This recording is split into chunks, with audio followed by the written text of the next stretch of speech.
We join it in the third round, pictures by courtesy of independent television sport. The commentators Reg Gutteridge and Pintor is in the white shorts. Round 3, scheduled of course for 15 rounds in a World Championship. A round each on my car between Gomez and Pintor. There's the identifications. And Wilfredo Gomez now opening up again.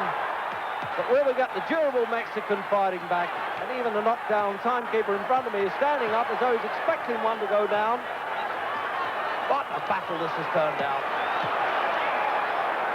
Everybody in the trade said it would have to be, because these two fellas are built on aggression. The Pintor will not back off the ropes, and that could be trouble.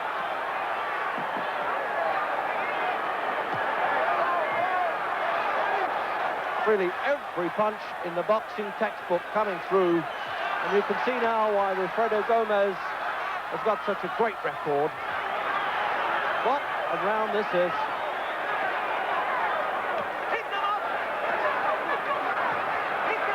You don't always need the big fellas to have great fights, believe me. 8 stone 9.5, and they're punching like he's getting Pintor a good chance there, the New York referee, by saying some of those punches were dropping low.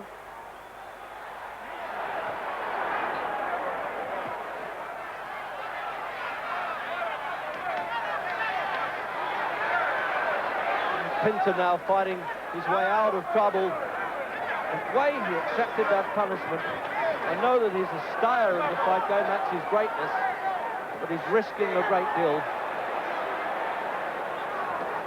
Keep them up, Gomez, keep them up! There it is now, it's the challenger's turn, and it's Gomez pinned and in trouble, but what a battle.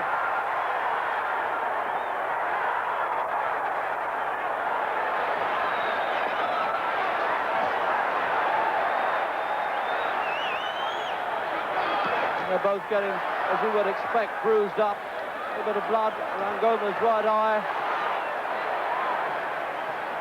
Absolute superb craftsmen in the ring, these two really are. Well, you'd expect that from two world champions. He's doubling up with that left hand, switching it from head to body now, Pintor.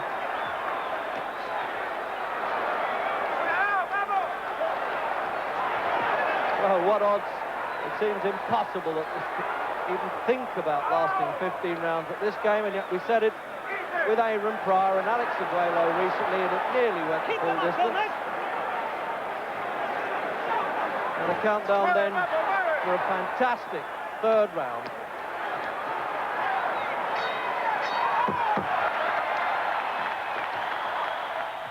Well, you get almost breathless, only feet away from the ringside here in this giant Astrodome.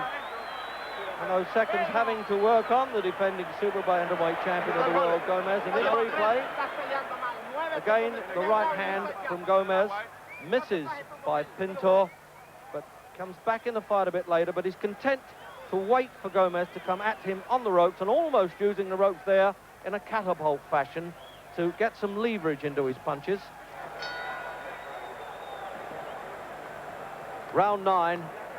And if I was forced to give an opinion at this stage, I'd say probably Gomez might be just about 1 round in front, even allowing for the point that was deducted from him by the referee to the judges for punching after the bell. But also, it looks as though Pintor is now coming into it in this second half of the fight and could well be getting on top.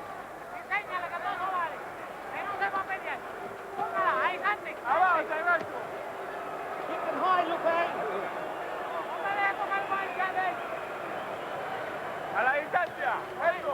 And when boxers are matched so equally as this and so fit with what appears to be equal punching power, it's very hard for one man to take the other out. And it's going to be a question now of all the guts and skill that they can come up with. I don't know whether he's taken a point away there from Pintor. It looks as though he did for punching low. He's sticking very much to the rule books, Arthur McCanty. But the way these two fellas are roughing it up, they think that the rules are written in hieroglyphics.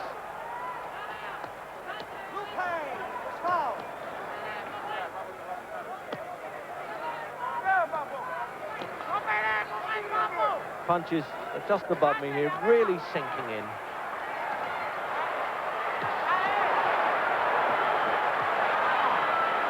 What an exchange this is in the 9th round, midway through it. Keep them up, boys. Keep them up, Gomez. Well, the neutral bystanders could say it's got all the makings of a good draw, but I wouldn't have thought it could go 15. But by then, one will sort the other out, I'm sure. Watch the elbows, Gomez. Amazing way Pintor doesn't mind being propped on the ropes. Hoping, I think, that Gomez is going to punch himself out. Dangerous tactic and a foolish one. So it's Gomez now really keeping up this pressure in the 9th.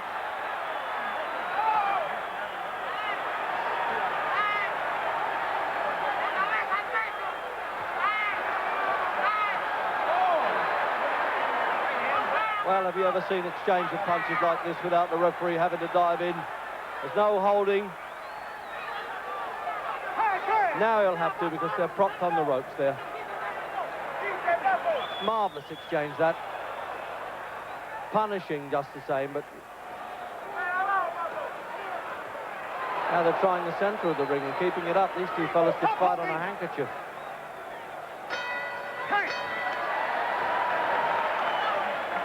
Not sure what that was about. The referee wanted to make sure that Gomez didn't throw a punch back there, and in replay,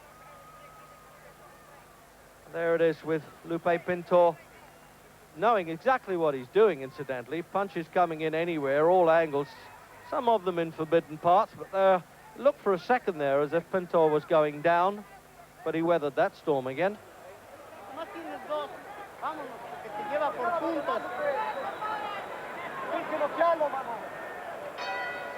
So the doctor, having looked at both fighters out for round 14,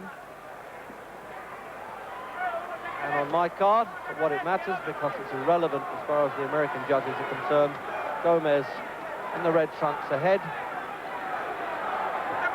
And at the start, I didn't think they could keep it up. I was wrong, they have, and that's what shows that they're both great little champions, although it's Gomez's title at 8 stone 10 that's at stake. Pintor has already made 8 defences of the 8 stone 6 bantamweight championship.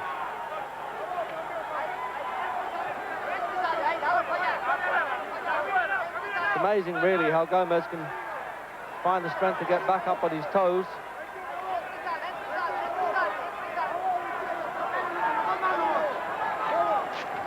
But you'll note that he drops down to more flat-footed stuff and he starts to sink punches in the champion.